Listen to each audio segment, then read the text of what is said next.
Total industry একজনের উপর নির্ভর করছে। এ দিয়ে একটি ইন্ডাস্ট্রি চলতে পারে না, একজনের উপর নির্ভর করে একটি ইন্ডাস্ট্রি চলতে পারে। কি আশ্চর্য কাণ্ড! গত ঈদে রিলিজ হলো তার ছবি। 20,000 টাকার স্টেশন ছিল যখন আমরা পরিচালক ছিলাম, সেই জায়গায় ছবিটা নিয়েছে 14 লক্ষ টাকা দিয়ে। কি অদ্ভুত বিষয়! ছবি ব্যবসা তো আছে, কিন্তু একজন নির্ভর হলে তো এই 14 লক্ষ টাকা যদি 5টা ছবিতে রেন্টাল হতো, তাহলে 5 জন প্রযোজক পেয়েছে।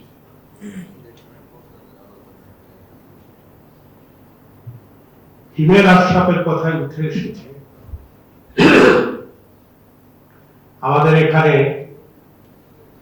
কালার অ্যানালাইজার, তারপর অ্যাকশন ডিরেক্টর, এগুলো বাইরে থেকে হায়ার করতে হয়। কেন? এখানে পয়েন্ট আউট করতে হবে যে কেন আমাদের দেশে 17 থেকে 18 কোটি মানুষ থাকা সত্ত্বেও এই সেক্টরে এত দুর্ভিক্ষ কেন আসতে চায়? ট্যালেন্টের অভাব বাংলাদেশে? না, ট্যালেন্টের অভাব নেই। তাহলে তারা আসতে চায় না। এইটাকে প্রফেশন হিসাবে নিয়ে তারা সার্ভাইভ করতে পারে। তারা যে প্রতিভা নিয়ে শিক্ষা নিয়ে আসবে, সে এখানে এসে সে তার উপযুক্ত রেমুনারেশন বা উপযুক্ত পারিশ্রমিক, উপযুক্ত সম্মান পাবে না। সেই বিধায় সে এখানে আসতে চায় না।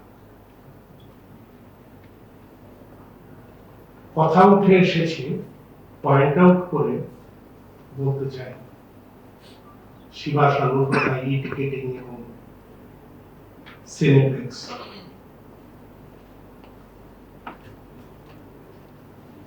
আমি যদি আপনাদের সবাইকে চোখ বন্ধ করে কল্পনা করতে বলি, আমি বলতে থাকি, আপনারা কি ভাবতে পারেন এটা? যে দেশের সরকারি বাজেট হয় এখন 7 থেকে 8 লক্ষ কোটি টাকা,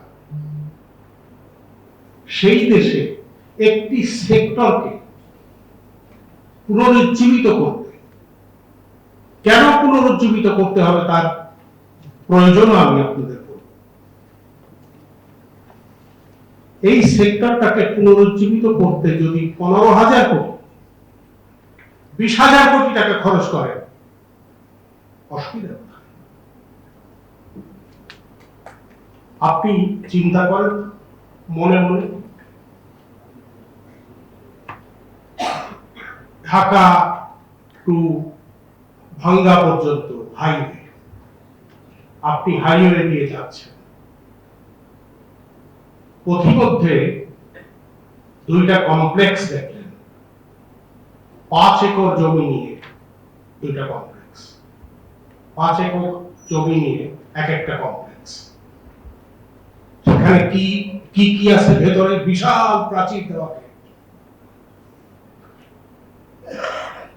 কি কি আছে? সেখানে একটা ব্যাংক থাকবে, সেখানে ডিপার্টমেন্টাল স্টোর থাকবে,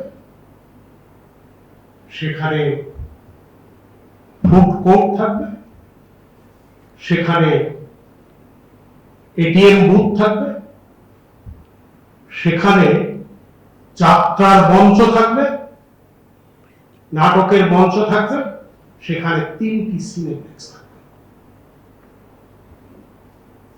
হোক না 2,000 কোটি টাকা দেয়। এরকম যদি রাস্তার পাশে, মেইন রোডের পাশে আপনি 20টা থেকে 30টা সিনেপ্লেক্স করতে পারেন সরকারি উদ্যোগে। আপনি হয়তো বলতে পারেন সরকার কেন এই উদ্যোগ নেবে, কেন প্রাইভেট? সরকার উদ্যোগ নিয়ে কাকে দেবে?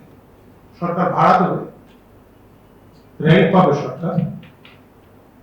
এক জায়গায় থেকে ই টিকেটিং হয়ে একটা সেন্ট্রাল সার্ভার থাকবে এফডিসি তে, যেখান থেকে এট এ টাইম এই সমস্ত সিনেমা হলগুলো সিনেমা সুইচ টিপ দেবে, একসাথে সমস্ত সিনেমা হলগুলো শো শুরু